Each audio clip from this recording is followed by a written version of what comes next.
I'm Dr. Brittan Braddock. I am the director of bands and I coordinate the music education program.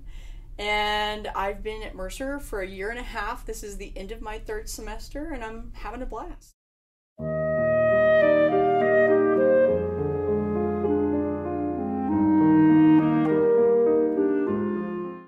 Oh, my favorite class to teach is wind ensemble. I really enjoy the wind ensemble here at Mercer University. It's kind of my primary ensemble, but I also really enjoy teaching advanced instrumental methods, and I enjoy teaching conducting. But wind ensemble is a place for me to kind of coordinate and collaborate all of those things in one place and be the best model that I can be for future music educators, and also try to inspire the best performance level possible for my musicians.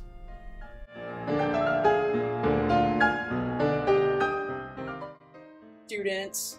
I'm really enjoying getting to know the students here, and I've always loved the students in every place that I've ever been. I mean, I think that's why you become a teacher, but I'm definitely feeling a very strong sense of community here at Mercer, and the students are a big part of that.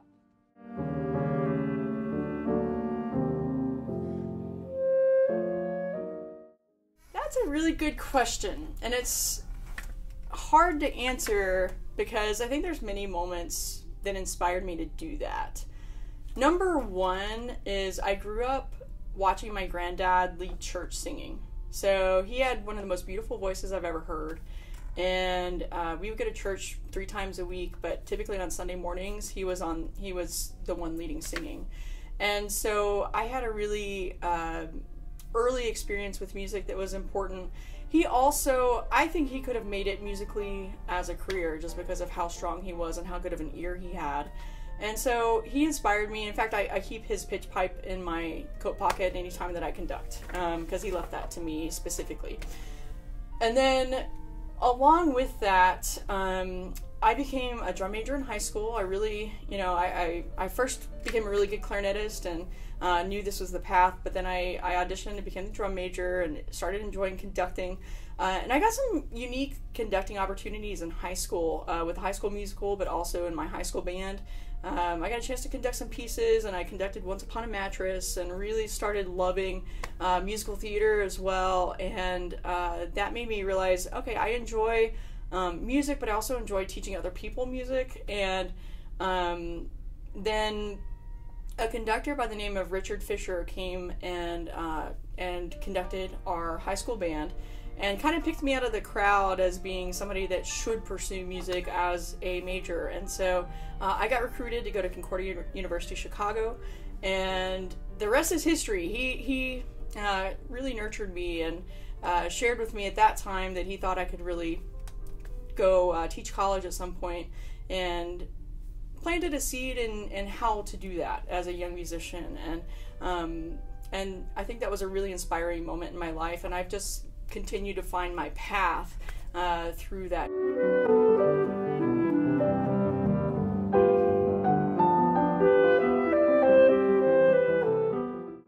Yeah, so that was an incredible experience. I feel like I found my people, like my research people.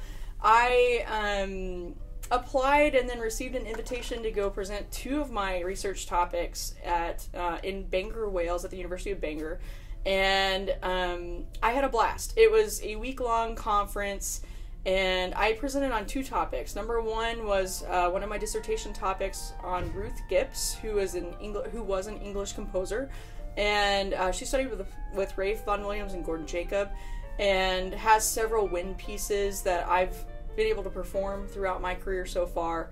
And I just like to share her life and her music with other people because it's excellent music that is underperformed, because she was a woman composer in the 20th century. That's typically what happens with underrepresented composers, is they might get some performances during their lifetime while they're being self-advocates, but as soon as they pass, then their music goes into obscurity. And so it takes scholars like myself and others to basically make sure that those performances continue, and then to advocate for others to learn about their music as well. And then the other topic that I presented on was related.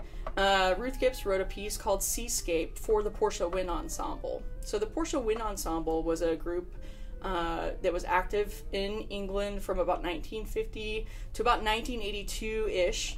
And that group was an all-women wind dectet, so 2 flutes, 2 oboes, 2 clarinets, 2 bassoons, 2 horns, that were made up of the best women musicians in England during that time period. And so they got a lot of pieces commissioned for them by the most prominent British composers of the day. And they commissioned pieces, they had some competitions for that instrumentation, and then they performed a lot of repertoire. And so what I did is I tracked down every performance that they did on the BBC radio, and then tracked down what repertoire they performed. And my big project going forward is going to be to record some of that music. What I'd like to do is get 10 of my best women friends playing those instruments, and gather them together at some point, rehearse that music, and then do a really fine recording of those pieces so that we can get other people to play that music as well. Here's this American going over there to talk about a British composer that they probably grew up hearing, versus in America, most of us don't know who Ruth Gibbs or the Portia Wind Ensemble would be. And so I felt a little bit of the imposter syndrome going over there, but then as soon as I got into the material and started talking, and the response that I got was very positive, then I knew, okay, this has been an incredible research area. I've done a thorough job, and I need to share this with as many people as possible. So I'm looking at some publication options, and including, I got an invitation at that conference that I need to follow up on to possibly join a series about women's work in music, because even though we wish that we didn't need a series about that, we still need to be doing the work that I'm doing, and that many of my friends and colleagues are doing around the world, to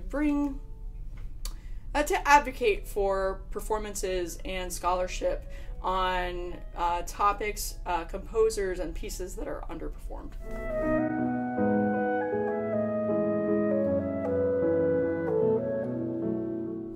Always, and a myriad of different things. I tend to be somebody that goes down rabbit holes at times, but one of the ones that I'm looking forward to reigniting next semester is also something that I started my doctorate. I am really passionate about the training of undergraduate conductors, and I'm very passionate about the training of graduate conductors. And I think that when a graduate conductor needs to teach some basic techniques to undergraduates, because they do have more experience, then not only do they help teach that next generation, then they're also helping reinforce their own technique.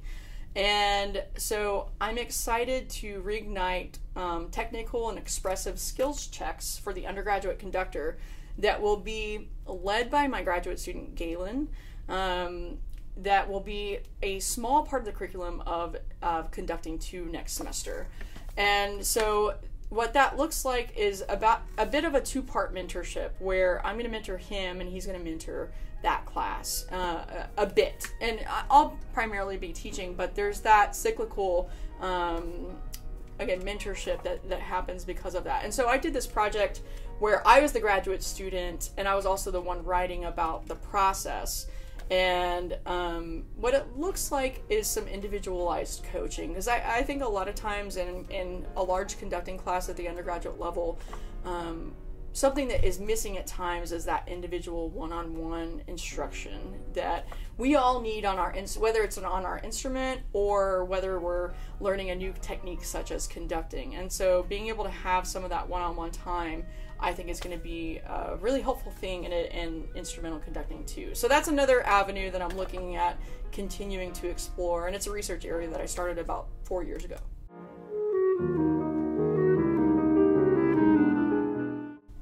Oh, so we have several concerts coming up for the Wind Ensemble, and first one is going to be February 16th, and we're going to be at the Grand Opera House, which we always love to perform there. And it's going to feature a Mercer grad writing a premiere piece for us, and his name is Denzel Washington. He's gone off to get a master's in composition and comes highly respected and recommended by his composition teacher here, Chris Schmitz.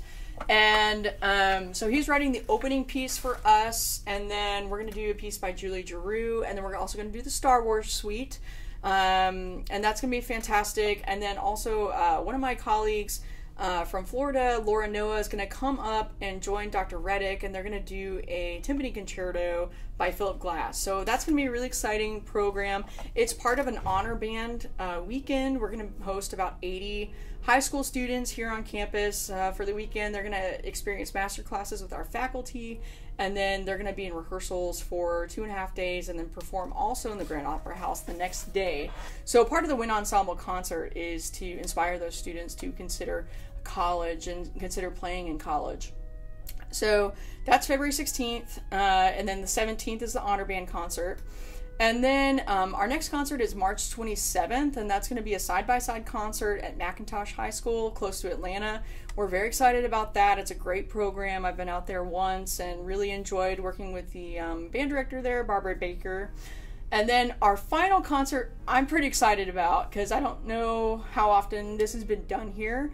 And so we're going to do a chamber music concert at Society Garden. So Society Garden is like a food truck place, and it's also got a beer garden, and it's also got a lot of outdoor seating. It's just kind of a cool place to be, especially probably for a younger crowd. And so I always think it's important for us to bring music to the community instead of expecting the community to always come to us in our concert halls. So this is going to be more of a casual vibe. And, one of the pieces that I'm hoping to do on that concert is going to be the Three Penny Opera Suite by Kurt Weill. And that's an awesome piece based on some opera. It's an opera originally, but there's a wind band transcription of some of the movements. And so it should be a really incredible concert. So catch us sometime in the spring because it's going to be awesome.